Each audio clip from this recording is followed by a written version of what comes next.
Nos volvemos a poner en contacto con el móvil en vivo de Sergio Antoniazzi. Sergio, estamos con vos. Muy bien, muchas gracias. Andrés y Silvina, ubicados aquí en Ciudad Universitaria, frente al emblemático pabellón Argentina, porque el ajuste que se está desarrollando desde el Gobierno Nacional y que viene afectando el presupuesto universitario desde hace tiempo, por más que haya habido alguna partida para gastos de funcionamiento, igual los salarios docentes, por ejemplo, se ven perjudicados en todos los escalafones, y esto afecta también el dictado de clases, el no regreso a las clases en lo que será la vuelta de las vacaciones de julio, y la no toma de exámenes en este turno es la medida que ADIUC viene llevando adelante. Hasta aquí el reclamo, si se quiere, gremial. Pero desde la Facultad de Ciencias Económicas, un grupo de docentes y también de todos los que de alguna manera forman parte del proceso educativo, han hecho un informe que a su vez es una carta para concientizar sobre de qué manera se perjudica el derecho a la educación. ¿Lo perjudican los docentes con medidas de fuerza? ¿Los no docentes con medidas de fuerza?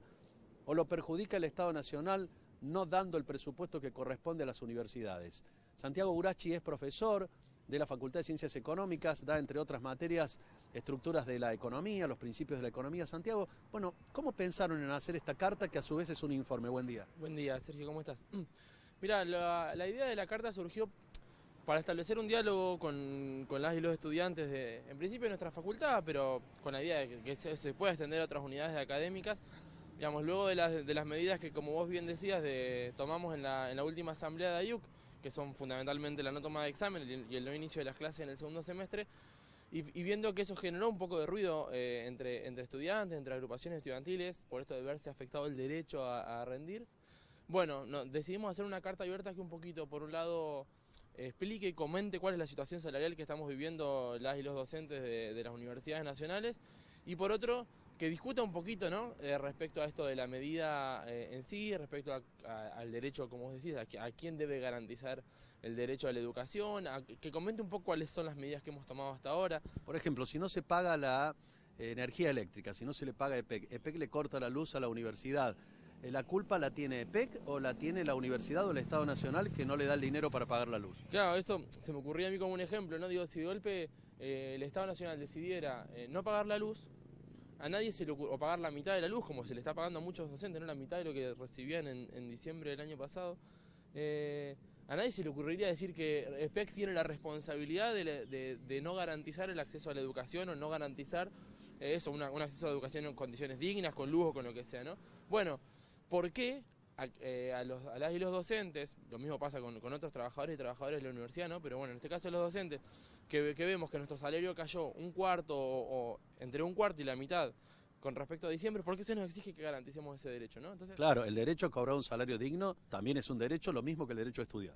Por supuesto, y lo que tenemos que entender es que el derecho a estudiar y el derecho a una educación y el derecho a un examen depende de condiciones dignas para todos los trabajadores y para las trabajadoras, y para los, digamos, que existan servicios. Como vos bien decías, hubo aumentos presupuestarios en partidas que tienen que ver con los gastos de funcionamiento, la luz, el gas, los servicios, etcétera. Pero salarios no. Pero los docentes, claro, los docentes seguimos en una situación crítica, ¿no? Cobrando entre el 26%, digamos, los que menos peor están cobrando un 26% menos en términos reales que lo que cobraban en noviembre del año pasado, cuando antes del inicio de este gobierno, ¿no? Profesor Burachi, ¿han tenido ya repercusión en redes sociales? ¿Cómo ha caído este informe que ustedes han realizado y que, bueno, nosotros hemos recogido?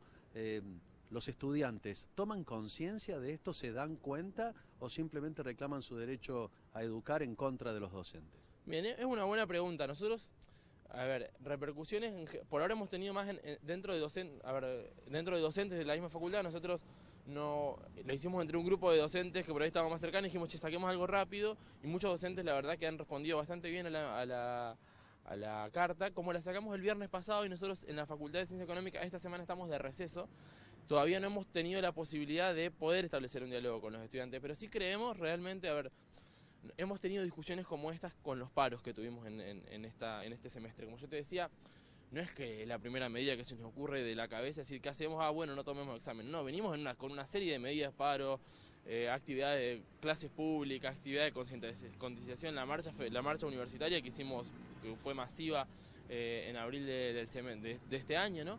Entonces hemos tenido estos diálogos y cuando uno puede dialogar cara a cara con los y las estudiantes, yo creo que hay una forma de establecer un buen diálogo, ¿no? Que es muy distinto a las redes sociales, ¿no? Es que claro, responder una publicación que hace cierta agrupación en Instagram o lo que sea, bueno, viste, es simple ahora. Bueno, pero se inicia en redes sociales y ojalá que ahora cuando vuelvan las clases o vuelvan a encontrarse en la facultad y termine el receso, los estudiantes se concienticen un poco más y nosotros nos vamos a encontrar contigo seguramente en un par de semanas para ver cómo respondió el estudiante.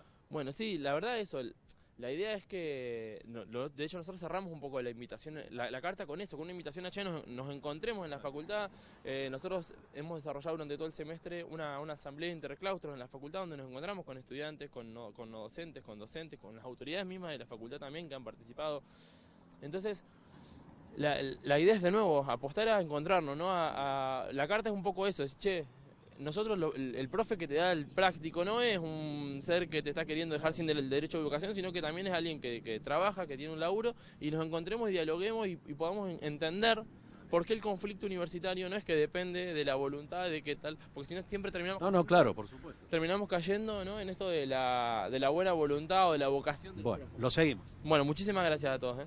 Profesor de la Facultad de la Universidad Nacional de Córdoba, Ciencias Económicas, y en este caso podría ser cualquier otro.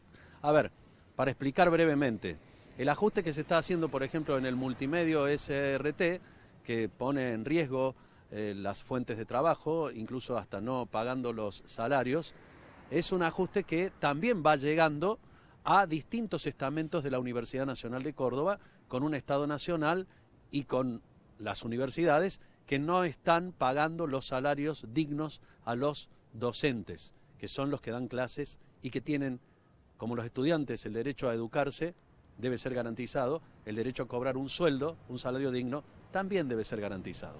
Volvemos.